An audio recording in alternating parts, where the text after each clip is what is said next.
சேலம் மாவட்ட ஆட்சியர் அலுவலகத்திற்கு விடுக்கப்பட்டுள்ள வெடிகுண்டு மிரட்டலால் பரபரப்பு ஏற்பட்டிருக்கு. இதுகுறித்த கூடுதல் தகவல்களை செய்தியாளர் தமிழ்ச்செல்வன் வழங்கிட கேட்போம். தமிழ்ச்செல்வன் வணக்கம். தொடர்ந்து இந்த மிரட்டலை தொடர்ந்து அங்கு என்ன நடவடிக்கை எடுக்கப்பட்டிருக்கு, நிலவரம் என்ன? சேலம் மாவட்டத்தின் மத்திய பகுதியில் சேலம் மாவட்ட ஆட்சியர் அலுவலகம் செயல்பட்டு வருகிறது.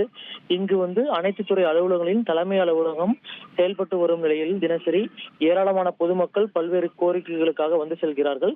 இந்த நிலையில் இன்று காலை வழக்கம் போல் மாவட்ட ஆட்சியர் அலுவலகம் செயல்பட துவங்கியது. அப்பொழுது சேலம் மாவட்ட ஆட்சியர் அலுவலகத்திற்கு மின்னஞ்சல் மூலமாக வெடிகுண்டு மிரட்டல் குறுஞ்செய்தி மர்ம நபர் ஒருவர் அனுப்பியுள்ளார். இது குறித்து காவல்துறை மற்றும் வெடிகுண்டு சோதனை நிபுணர்கள் தகவல் கொடுக்கப்பட்டது. தகவலின் பேரில் சேலம் மாவட்ட ஆட்சியர் அலுவலகத்திற்கு வந்த வெடிகுண்டு சோதனை நிபுணர்கள் மாவட்ட ஆட்சியர் அலுவலகம் உள்ள அனைத்து அறைகளிலும் ஒவ்வொன்றாக சென்று சோதனையை மேற்கொண்டு வருகின்றனர். மேலும் இந்த வெடிகுண்டு மிரட்டல் காரணமாக ஏராளமான போலீசார் சேலம் மாவட்ட ஆட்சியர் அலுவலகத்தில் சுற்றிலும் பாதுகாப்பு பணியில் ஈடுபட்டு வருகிறார்கள். பலத்த சோதனைக்கு பிறகே பொதுமக்கள் மாவட்ட ஆட்சியர் அலுவலகத்திற்குள் அனுமதிக்கப்படுகிறார்கள்.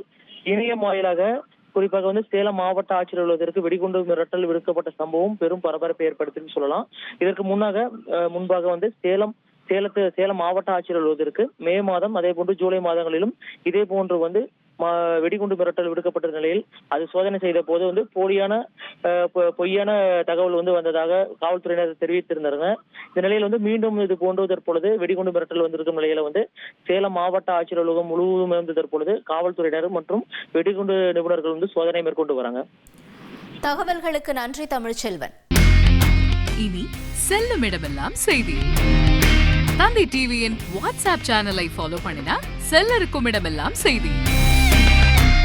இதோ QR கோட் இப்பவே ஸ்கேன் பண்ணுங்க, ஃபாலோ பண்ணுங்க.